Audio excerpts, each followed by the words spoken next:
Lovers, selamat datang kembali di IAKN Podcast and Channel. Ruang ngobrol berisi, reflektif dan relevan dengan zaman. Saya Iren, senang sekali bisa menemani Anda dalam episode yang sangat dekat dengan kehidupan kita hari ini, terutama mahasiswa yang hidup di tengah derasnya arus teknologi digital. Hari ini kita mengangkat tema yang sederhana tapi sangat dalam maknanya, mahasiswa, iman, dan teknologi bijak di era digital setia pada nilai. Teknologi hari ini bukan lagi sekedar alat bantu. Ia hadir di ruang belajar, ruang ibadah, ruang ekonomi, bahkan ruang private kita. Namun pertanyaannya, apakah teknologi membentuk kita atau kita yang mengarahkan teknologi? Kemudian bagaimana iman berperan ketika dunia digital semakin cepat, terbuka, dan kadang tanpa batas? IAKN Lovers, tema ini juga sejalan dengan Asta Protes Kementerian Agama Republik Indonesia, khususnya pada dua hal, yaitu pendidikan unggul, ramah dan terintegrasi, dan digitalisasi tata kelola yang beretika dan berdampak. Untuk membahas hal ini, hari ini kita menghadirkan sosok yang sangat menarik, seorang mahasiswa pasca sarjana IAKN Kupang yang tidak hanya berkutat dengan dunia akademik, tetapi juga aktif di bidang jasa reparasi elektronik dan isu privasi data.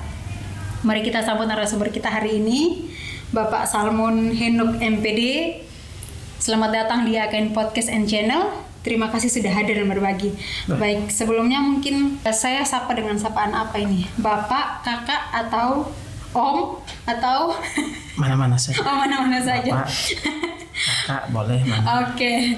Baik Bapak Salmon, kita mulai dengan diskusi kita hari ini tentang mahasiswa, iman dan teknologi digital yang sedang maju dengan pesat sekarang ini. Pak Salmon, sebagai mahasiswa pasca sarjana, bagaimana Pak Salmon melihat peran teknologi dalam kehidupan akademik mahasiswa saat ini? Ya, jadi kalau dilihat dari kondisi sekarang, rasanya teknologi itu sudah jadi ruang hidup mahasiswa. Ruang hidup mahasiswa. Bukan sekedar alat lagi. Mahasiswa baca jurnal, ikut kelas, diskusi kelompok, akses internet, semuanya sudah serba gunakan teknologi. Jadi di sisi lain, justru dengan jangkauan yang luas ini terletak tantangan. Ya, tantangan bagi kita sebagai mahasiswa. Dalam hal ini saya mewakili mahasiswa ya. Jadi saya berbicara sebagai mahasiswa. Tentu tantangannya adalah literasi digital kita yang belum sekuat akses internetnya. Oke. Ya. Jadi muncul masalah seperti informasi berlebihan. Cukup dengan satu sentuhan, satu prompt, kita menerima informasi itu lebih dari yang kita butuhkan. Ya. Ini menyebabkan kita sebagai mahasiswa malas untuk berpikir.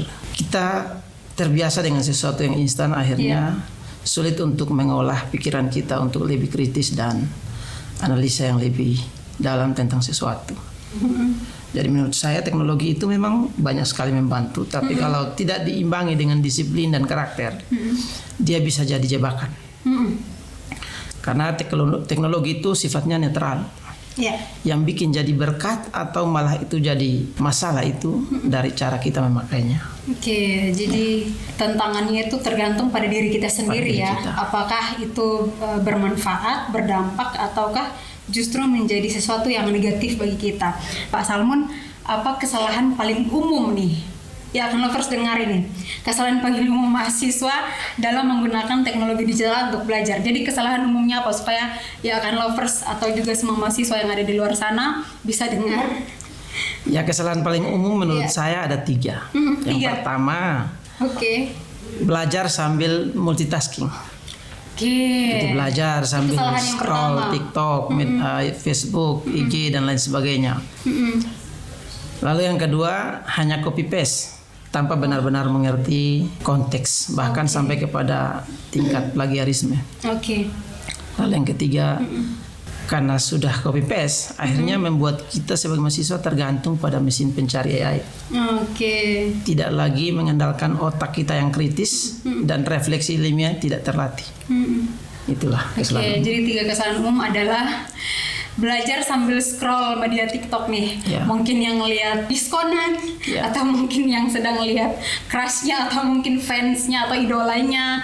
Lalu yang kedua adalah copy paste. Nah, hindari itu ya kan, lovers dimanapun berada. Lalu yang ketiga adalah karena sudah copy paste, akhirnya tergantung pada AI atau mungkin mesin pencarian ya.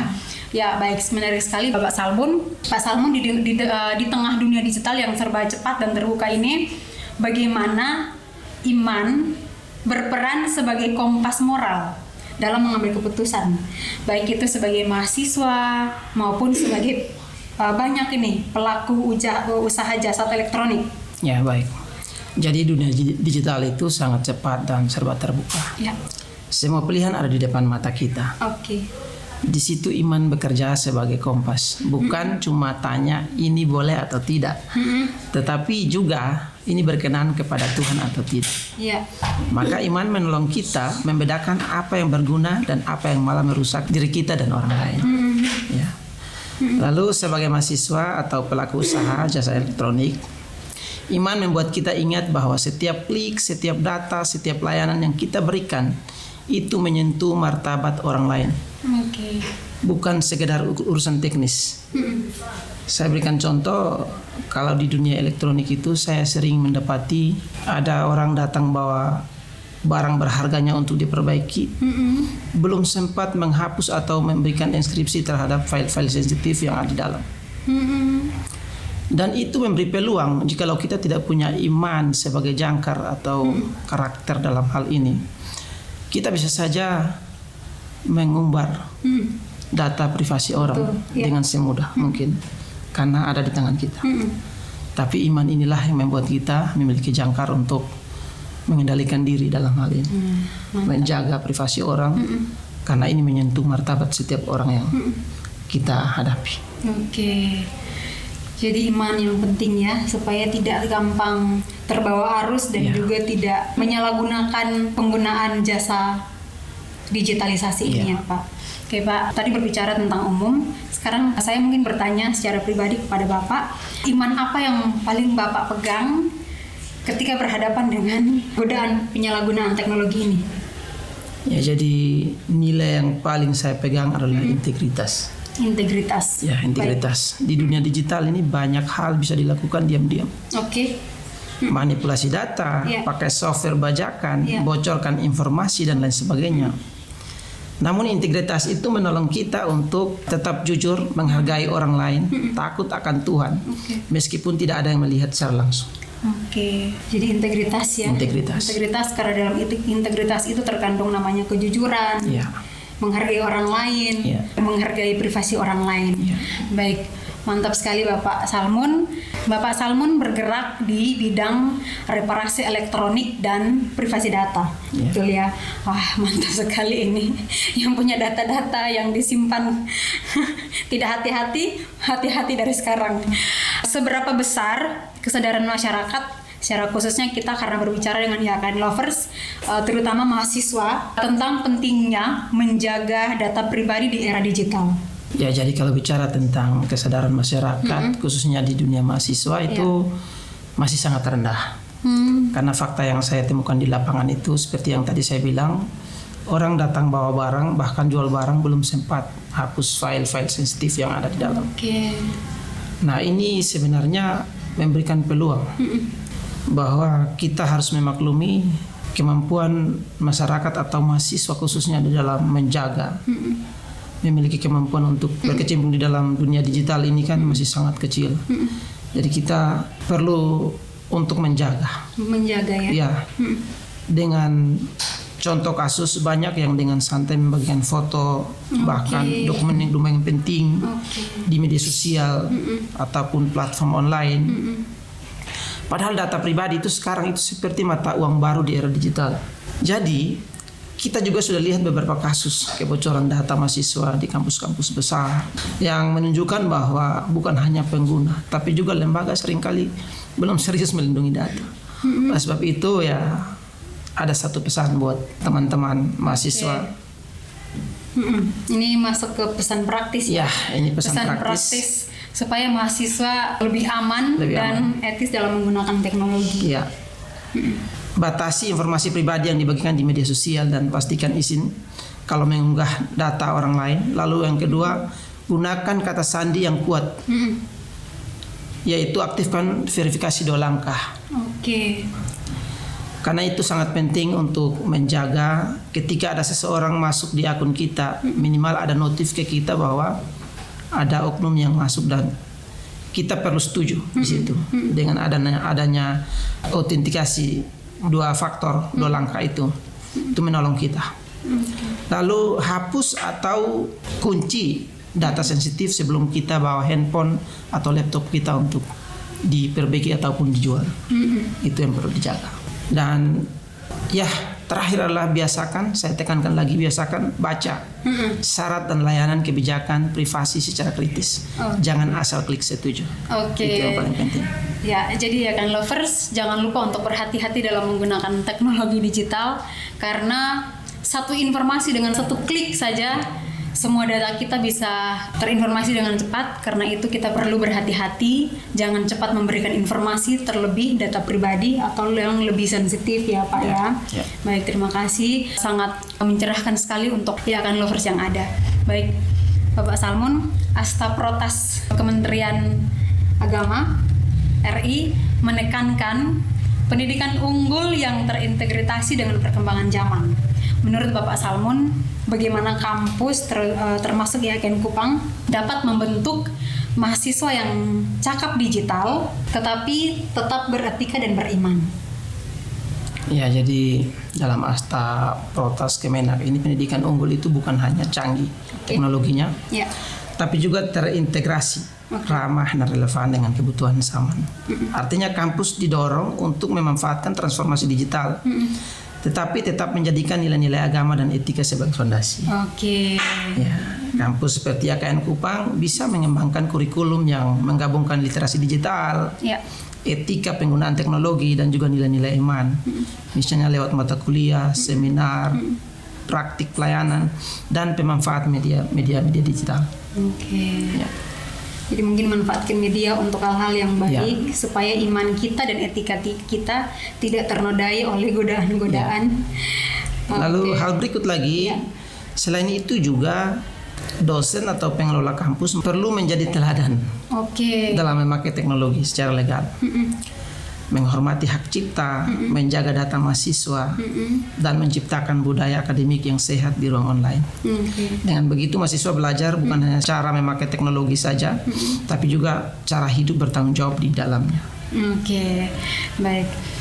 Nah, kita ke diskusi yang terakhir sebagai sesama mahasiswa ini.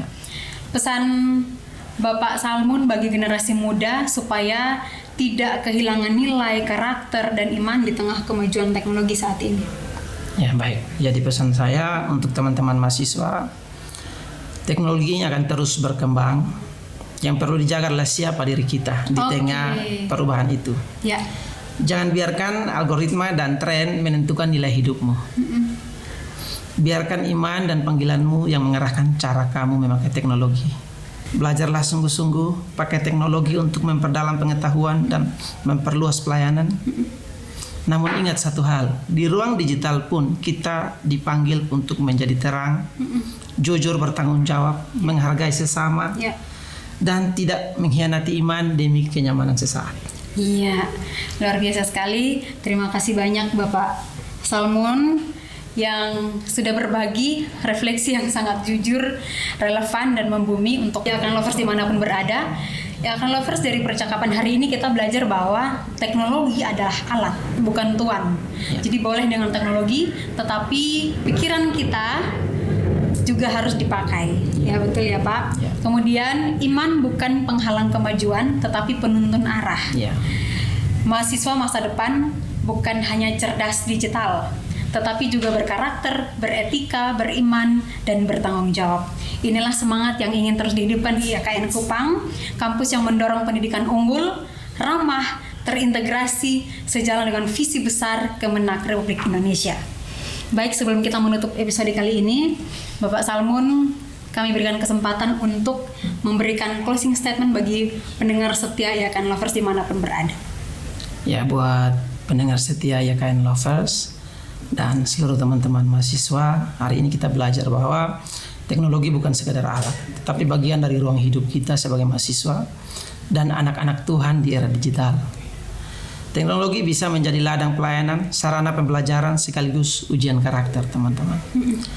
Karena itu marilah kita membangun kebiasaan digital yang beriman, memakai teknologi dengan integritas, disiplin, dan tanggung jawab. Jadikan iman sebagai kompas di tengah derasnya arus informasi, dan gunakan kemampuan digital yang kita miliki untuk membawa terang dan kebaikan di dunia maya. Lalu akhirnya, ingatlah, kemajuan tidak hanya diukur dari seberapa cepat kita mengikuti teknologi, tapi seberapa dalam kita menanamkan nilai-nilai iman pada setiap klik dan keputusan yang kita lakukan. Wah, terima kasih sekali. Luar biasa Bapak Salmon. Terima kasih sudah berbagi bersama kami di YKN Podcast and Channel. YKN Lovers, terima kasih sudah setia bersama kami di YKN Podcast and Channel. Jangan lupa like, comment, share, and subscribe agar semakin banyak mahasiswa dan generasi muda yang tercerahkan, bukan hanya cakap teknologi, tetapi juga kuat iman dan karakter. Saya Iren, pamit undur diri. Sampai jumpa di episode berikutnya. Tetap belajar, tetap beriman, dan bijak di dunia digital. Tuhan memberkati kita semua. Shalom. Salam, Tuhan berkati.